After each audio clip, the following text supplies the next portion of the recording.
మన ప్రభు అయిన యేసుక్రీస్తు పరిశుద్ధ నామములో ఈ వాక్యం వింటున్న ప్రతి వారికి నా హృదయపూర్వకమైనటువంటి వందనాలు. సామెతల గ్రంథం 28వ అధ్యాయము 1వ వచనం.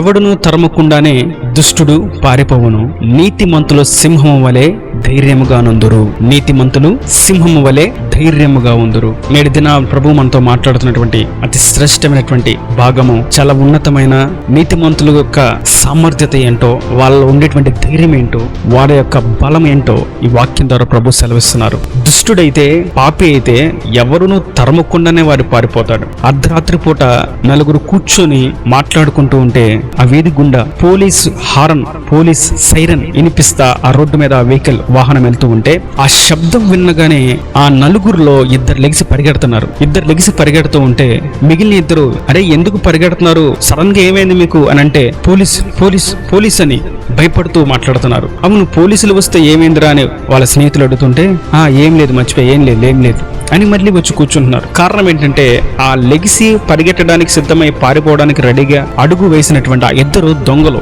దొంగతనము చేత వారి హృదయం నింపబడి వారి క్రియలు, చేతి క్రియలు ఉన్నాయి కనుక, వారి హృదయంలో పాపం ఉంది కనుక, వాళ్ళు దుష్ట క్రియలు జరిగిస్తున్నారు కనుక ఎవరు వారిని తరమవసరం లేదు. వారి దుష్టత్వమే, వారి పాపమే వారిని తరుముతుంది. పోలీసు వాళ్ళు వచ్చి మీరు దొంగతనం చేశారని వారిని అడగకపోయినప్పటికీ ఆ శబ్దం వినగానే వీళ్ళకి భయం కలిగింది. కారణం ఏంటంటే, పోలీసులు దొంగలు పట్టుకుంటారన్న సంగతి వాళ్ళకి తెలుసు. అయినా సరే దొంగతనం మానలేదు, వాళ్ళ బ్రతుకు మార్చుకోలేదు, కానీ భయం మాత్రం వారిలో ఉంది. అయితే ఇక్కడ మనం గమనించాల్సిన అతి ముఖ్యమైనటువంటి భాగం ఏంటంటే, నీతిమంతులు సింహం వలె ధైర్యముగా ఉంటారు. అందరూ ధైర్యంగా ఉండలేరు. భయం, ప్రతి దానికి భయం. విశ్వాస జీవితంలో భయం, ప్రార్థన చేయాలంటే భయం, బైబిల్ పట్టుకొని నడి వీధిలో నడవాలంటే భయం, ప్రార్థన చేయాలంటే భయం, అందరి ముందు నోరు తెరిచి పాట పాడాలంటే భయం, చేతులెత్తి ఆరాధన చేయాలంటే భయం, తెల్లని వస్త్రం వేసుకుని సాక్షిగా నిలబడాలంటే భయం, అన్యాయం చేయవారు ఎదురు నిలబడితే భయం, నీతి నిమిత్తం నిలబడినప్పుడు, చంపడానికి శత్రువులు నిలబడినప్పుడు భయం, ప్రతి దానికి భయం. అయితే ఎవరు ధైర్యంగా ఉంటారు? నీతిమంతులు సింహము వలె ధైర్యంగా ఉంటారు. వారిది మామూలు ధైర్యం కాదు. సింహం గురించి మనం ఒక విషయాన్ని గమనించాలంటే, అన్ని జంతువులు కూడా వాటి జంతువుల గుంపులాగా నడుస్తూ ఉంటాయి. గుంపులుగా, అది ఏనుగులైనా, తోడేళ్ళైనా, నక్కలైనా, కుందేళ్ళైనా, జిరాఫీలైనా, జీబ్రాలైనా, ఇవన్నీ కూడా ఏ జీవైనా సరే, ఎలుగుబంట్లు కానీ అన్నీ గుంపులుగా నడుస్తూ ఉంటాయి. మృగములు కానీ, ఎల్లా మృగము కానీ అన్నీ కూడా. అయితే సింహం మాత్రం ఎప్పుడు ఎవరు నాతో లేరే, నాతో ఎవరైనా ఉంటే బాగుండు, అందరం కలిసి వెళ్దాం అని ఎప్పుడు అనుకోదు. సింహం ఎప్పుడు కూడా ఒంటరిగా ధైర్యంగా గర్జిస్తూ హుందాగా నడుచుకుంటూ వెళ్ళిపోతుంది. అందుకే ప్రతి ధైర్యానికి ధైర్యం అనేటువంటి మాట రాగానే వెంటనే సింహాన్ని చూపిస్తారు. ఎక్కడైనా సరే సింహం ధైర్యానికి పోల్చబడింది. అయితే ఈ ధైర్యం ఎవరికి ఉంటుంది? సింహాలకు ఉండుద్దా? సింహాలు జీవులు, జంతువులు, వాటిలో ఏ యొక్క నీతి క్రియలు ఉండవు, ఏ యొక్క ఆత్మక్రియలు ఉండవు. అయితే నీతిమంతులు ఆ సింహం వలె ధైర్యంగా ఉంటారు. సింహం అంత ధైర్యంగా ఉంటే సింహానికి ఏమి ప్రతిఫలం ఏమి రాదు. అయితే నీతిమంతులు ధైర్యంగా ఉంటే శత్రువు వణుకుతాడు, అపవాది భయపడతాడు, సాతాను క్రియలు దరికి చేరవు, చీకటి క్రియలు గడగడ వణుకుతూ ఉంటాయి. ఎవరికి అంటే నీతిమంతులకు. ఇంతకీ ఎవరు నీతిమంతులుగా మార్చబడతారు? ఎవరు నీతిమంతులు అంటే, మనం క్రొత్త నిబంధనలో ఒక ఉదాహరణ మనం చూడాలంటే, రోమీయులకు రాసిన పత్రిక 4వ అధ్యాయము 3వ వచనం. అబ్రహాము దేవుని నమ్మెను, అది అతనికి నీతిగా ఎంచబడెను. ఇది 1వ మాట. రెండవదిగా రోమీయులకు రాసిన పత్రిక 3వ అధ్యాయము 23-24 వచనాలు. ఏ భేదము లేదు, అందరూ పాపము చేసి దేవుడు అనుగ్రహించి మహిమను పొందలేకపోవచ్చున్నారు. కాబట్టి నమ్మువారు ఆయన కృపచేతనే క్రీస్తు యేసునందలి విమోచనము ద్వారా ఉచితముగా నీతిమంతులని తీర్చబడుచున్నారు. ఇది 2. అబ్రహాము దేవుని నమ్మాడు అనగా మనకి దేవుని యందు విశ్వాసం ఉండాలి. మనం నీతిమంతులుగా మార్చబడాలంటే, మనం నీతిమంతులు మనం ఎంచబడాలంటే, మనం మొట్టమొదటిగా యేసు క్రీస్తు నామమున దేవుని యందు విశ్వాసం ఉంచాలి. మరియు మనం పాపులము అని ఆయన దగ్గర ఒప్పుకోవాలి. ఒప్పుకొని క్రీస్తు యొక్క విమోచన క్రయధనము చేత, విమోచన రక్తము ద్వారా మనం కడగబడితే ఉచితంగా నీతిమంతులుగా మార్చబడతాం. కాబట్టి నీతిమంతులు ధైర్యంగా ఉంటారు. ఎవరు నీతిమంతులు అంటే, ఆయన యందు విశ్వాసం ఉంచిన వారు, 2 ఆయన రక్తంలో కడగబడిన వారు. విశ్వాసం ఉంచాలి, ఆయన రక్తంలో కడగబడాలి, రక్షణ వస్త్రము ధరించుకోవాలి. ఇట్టివారు నీతిమంతులు అయి ఉంటారు. ఈ నీతిమంతులు సింహం వలె ధైర్యంగా ఉంటారు. నేడు చాలా చోట్ల క్రీస్తుని నమ్మి ఉన్నాము, రక్షణ పొందుకొని ఉన్నాము, మేము బాప్తిసం తీసుకొని చాలా సంవత్సరాలైంది, మేము ఎల్లప్పుడూ తెల్లని వస్త్రం ధరించుకుంటాం అని చెప్పుకునే వారు కూడా సాతాను యొక్క శోధనలకు గురి అవుతూ భయానికి లోనవుతూ ఉంటారు. మరి వారికి నీతిమంతులే కదా, వారు ఎందుకు భయాన్ని కలిగి ఉంటున్నారు అని మనం ఒకసారి జ్ఞాపకం చేసుకుని దాన్ని మనం ఒక్కసారి దేవుని సన్నిధిలో ధ్యానించినట్లయితే, దేవుణ్ణి నమ్మడం అనే విషయం చాలా ప్రాముఖ్యమైనది. మన దేవుడు ఏంటో మనకు తెలిస్తే మనం భయపడం. అంటే వీరు ఇప్పటి వరకు దేవుని నమ్మి ఉన్నాము, రక్షణ తీసుకున్నాము, ఆత్మతో నింపబడ్డాము, తెల్లని వస్త్రాలు వేసుకున్నాము, మాకు చాలా విషయాలు తెలుసు, బైబిల్ చదువుకుంటున్నాం అని అనుకుంటూ దేవుని యొక్క శక్తిని ఆశ్రయించిన వారు అని చెప్పి మనం తిమోతికి రాసిన పత్రికలో చూస్తాం. పైకి భక్తి గల వారి వలె ఉంటారు కానీ లోపల దాని శక్తిని ఆశ్రయించలేని వారు. వాళ్ళు పైకి సింహం వలె కనిపిస్తారు కానీ వారి లోపలంతా భయము, బెరుకు, అధైర్యము, ఏమాత్రం కూడా ధైర్యంగా అడుగు వేలేనటువంటి స్థితి. అయితే నీతిమంతులు నిజంగా దేవుని గురించి ఎరిగిన వారు,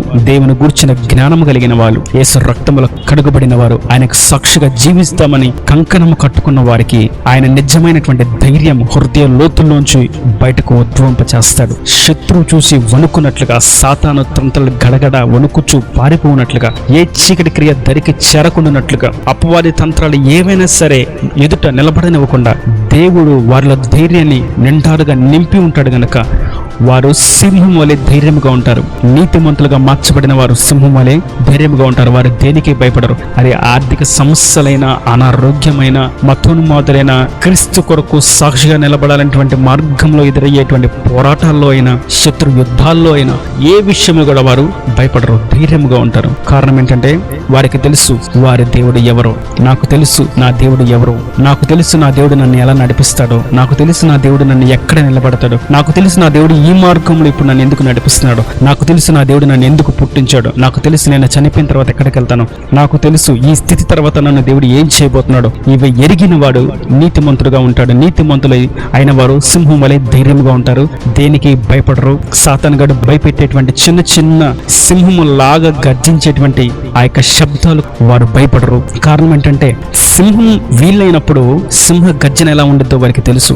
సింహం లాగా అరిసేవారు సింహం గుర్తుపడుతుంది, ఇది నా యొక్క జాతి శబ్దము కాదు, ఇది నన్ను పోలి నటించాలనుకునేటువంటి వారి శబ్దము అని సింహం గుర్తిస్తుంది. తోడేలు ఎంత ప్రయత్నం చేసినా సింహం వలె అరవలేదు, పులి ఎంత ప్రయత్నం చేసినా సింహం వలె గర్జించలేదు. కాబట్టి అలా ప్రయత్నం చేసేటువంటి తోడేళ్లు లోకంలో కనిపిస్తూ ఉంటాయి. అప్పుడు మనం గుర్తించాలి ఇది సాతానుగాడి యొక్క శబ్దం. ఎందుకంటే నేను సింహాన్ని, నా శత్రువు సింహము కాడు, నా శత్రువు అపవాది అనేటువంటి సాతాను. వాడు తోడేలు, వాడు సర్పం, వాడు నా వల్లే ఉండలేడు, జీవించలేడు. నేను సింహాన్ని, నేను ధైర్యంగా ఉంటానని నీతిమంతుడు తెలుసుకుంటాడు, ధైర్యంగా ఉంటాడు.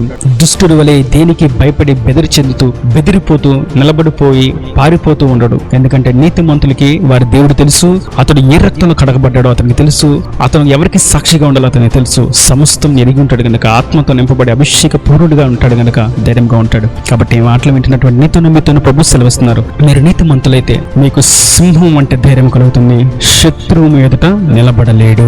మీరు నీతిమంతులుగా మార్చబడిన వారైతే మీరు అధైర్యపడాల్సిన అక్కర్లేదు, బెదిరిపోవాల్సి, పారిపోవాల్సిన అవసరం లేదు. ఎందుకంటే అది దుష్టుడి పని. నీతిమంతులమైనటువంటి మనము సింహం వంటి వారం. మన దేవుడు యూదా గోత్రపు సింహము. ఆయన కుమారులుగా, కుమార్తెలుగా ఉన్న మనము కూడా సింహం వంటి వారము. సాతానిక క్రియలను చీల్చు వారమై ఉన్నాము కనుక అయినా దేవుని మాటలు ప్రతి వారి హృదయంలో నీరుకట్టి ఫలింపచేయను గాక. తలల నుంచి కళ్ళు మూసేటతో మీ కొరకు చిన్న ప్రార్థన. ప్రేమ స్వరూపి కరుణ కటాక్షంతో ఎవరిని కృపలో భద్రపరిచారు అయ్యే వాక్యాన్ని ప్రతి ఒక్క బిడ్డను మీరు బలపరచండి, ధైర్యపరచండి. వారి దేనికన్నా భయపడుతున్నారేమో దయచేసి వారి భయాల నుండి, బెరుకు నుండి వారిని విడిపించండి. మీరు నీతిమంతులుగా మారిస్తే, వారి నీతిమంతులుగా ఎంచబడితే, వారిని యందు విశ్వాసం ఉంచితే, వారిని రక్తంలో కడగబడితే వారు నీతిమంతులుగా మార్చబడతారని, సింహం అంటే ధైర్యం వాళ్ళకి కలుగుతుందని, శత్రు అయినటువంటి అపవాది చీకటి క్రియలో పారిపోతాయని మీరు సెలవిచ్చారు కనుక ప్రభా అటువంటి నీతిమంతులుగా ఈ వాక్యాన్ని ప్రతి ఒక్క బిడ్డను మీరు మార్చండి. రక్షణ లేని వారికి రక్షణ దయచేయండి. ఇంకా విశ్వాసం బలహీనమైన వారికి విశ్వాసం బలమును, పురుకొల్పును కలుగచేసి విశ్వాసాన్ని వృద్ధి నందింపచేసి అక్కడ రాజ్యానికి సిద్ధపరచండి. ప్రతి అవసరం అక్కర్ను కొదువుల నుండి మహిమశలు తీర్చివాని సాక్షి నిలబెట్టి అక్కడ రాజ్యానికి సిద్ధపరచమని యేసు పరిశుద్ధ నామమున ప్రార్థించి వేడుకొని పొందుకున్న నామం తండ్రి. ఆమేన్, ఆమేన్.